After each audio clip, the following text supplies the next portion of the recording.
I want to go over quickly scoring and rules for the Rec Plus tournaments. These rules and scoring have been the same for a number of years. I don't expect them to change, but they can change. So this video may go out of date. So the first thing I want to mention is that any Premier, if there's a lot of teams in a division, will break up the division, and they will not always do it in a balanced or even way. They will, if there is six good teams and three awful teams, they sometimes will put the six good teams in a tournament together, and they'll put three bad teams together. They try to balance out talent ladder when they do it. So sometimes the top division is three teams, bottom division is six. It just depends, but they will try to balance it. For Indy Premier, the black division is always the best teams, silver are the second best teams, and the white are the worst teams from the regular season. Additionally, they will seed your tournament before you play all your games. So at some point, they snapshot, and it's random. It's usually in the last 2 weeks of the season, I'll say that, and say, okay, what are the results right now? And they will then choose to seed the tournament accordingly.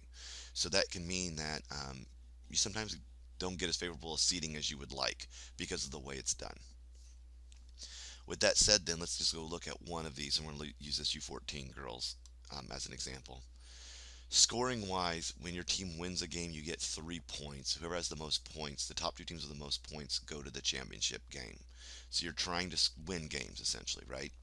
But even if you win both your games in certain scenarios, it doesn't mean you make the championship game, because it's possible sometimes, because of the way that the tournament works, there's enough teams in it that three teams can win both their games. So if you lose, you get 0 points, and if you draw or you tie, you get 1 point. Now in this scenario, nobody drew, everyone lost. Let's see if we can find one where some draws happened here. Maybe here. All right, here we go. A little more mixed up here. So in this case, we had two teams win. Then we have a team that won and drew, and then we have a team that lost and drew. But if you win, you get 3 points. If you draw, you get 1 point. If you lose, you get 0. Then first thing that happens then is your goals for you and goals against you are big factors. Goals for you are the biggest factor in Indy Premier tournaments to make you move on in the tournament. So let's look at those tiebreakers.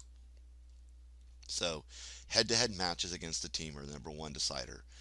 Frequently, because it's seeded, if there were three teams that were undefeated, because there's enough teams, there will never be, you wouldn't play each other head to head in the tournament, so it doesn't come into play.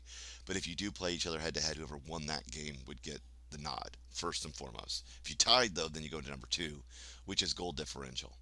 So what this does is it encourages running up the score, and so we were the coach of this team, and we ran the score up because we had played in the fall, and we had to score 8 goals in our final game, even though we went undefeated, in order to make the championship game, which we did.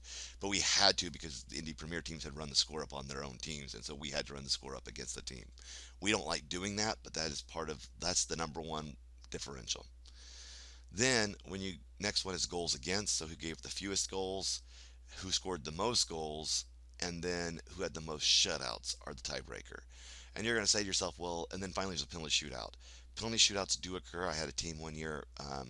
Everything was tied up evenly across all of these 5 categories. We had to have a penalty shootout right before the championship match. Decided who played in it. We lost it. Even though we're there in our full uniforms, ready to play, we don't play soccer. So definitely try to avoid that by knowing what you need to do.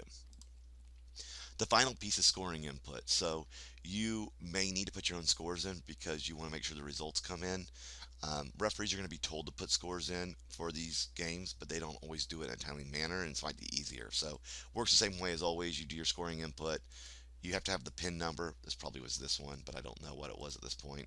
Yeah, it was. And then just select your, age division and group, and you can do your normal scoring input and hit save. It does take a few minutes for it to update once you do that, so you don't expect it as soon as you hit that to immediately just show up that your score is here on this table. It will take it maybe 5 minutes, 10 minutes before you see an updated score. Doesn't mean you did anything wrong, it just takes a little bit of time. So this is the kind of stuff that you need to know, but we'll also be going over in our Rec Plus training.